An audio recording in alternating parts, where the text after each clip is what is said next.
Like a lot of people, they're so worried about somebody like maybe having all the talent in the world, but then maybe having, some accuracy issues and things like that. Or like if you were, a fan of a team and you're hoping that they draft a guy, would you be weary of taking the guy that might have some of these accuracy issues? Or are you looking at it like, oh man, like that's fixable if they, if they just, buy into their training and work on, those certain things? I think it is. I think to an extent, for the most part, it's fixable. I think you got to reel it in a little bit and look at the smaller things that they're doing at the top of their drops, how they set their feet. Are they pushing off their toes? They pop up on their front leg? They step too wide and give up their hips or their shoulders too soon? Are they creating those straight line throws or those alleyways to throw down?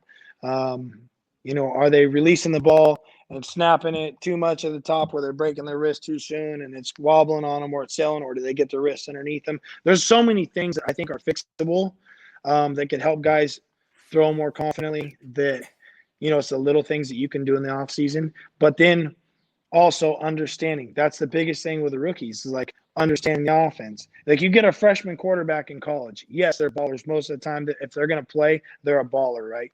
But how much of that offense are they given? Like you look at Jimmy G, and I know there's probably a lot of Niners folks out here that are watching. I'm a Niner guy too. But if you watch Jimmy G, his first 6 games, he was money, right? Now, how much of the offense was Jimmy G given year 1 to year 2 to year 3, is it year 4 now? I think he's going into. So I think with those things, you look at his feet sometimes, where I watch his feet at the top, and there might be balls across the middle, and he gets it done a lot of the times, but I think he robs himself of some velocity sometimes, or he'll take away some of his velocity because maybe his front foot flies open. Now he's got the knee brace going, right? So how much does he really want to step into throws now with guys at his feet? So, and that's another thing too, is how much can you step into throws when there's guys at your feet or somebody in front of you that's going down? You got to be able to create power with your shoulders and, really flash that front shoulder, coil up and get the ball out. And he seems to do a good job at it. But then when you extend it over 20 yards, 30 yards, that's where I think the feet become very efficient in how you load up the back foot and drive that ball.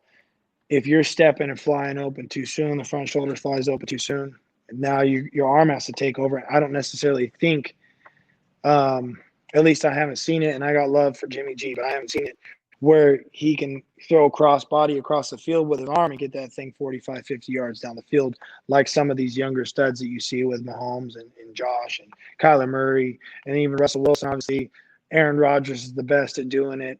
There's plenty of other guys in the NFL that can do it, but I think that's the one thing about Jimmy G that I think he can improve on, is getting his feet aligned a little bit more at the top and being able to drive that ball with more confidence, because he set himself up the right way and he's now stepping into throws and being able to drive it. So basically what you're saying is he has a weak ass arm and he better have his feet right. I would say that he is very efficient under 25 yards. And then you start to get downfield throws, and I think he gets tapped out some of the time.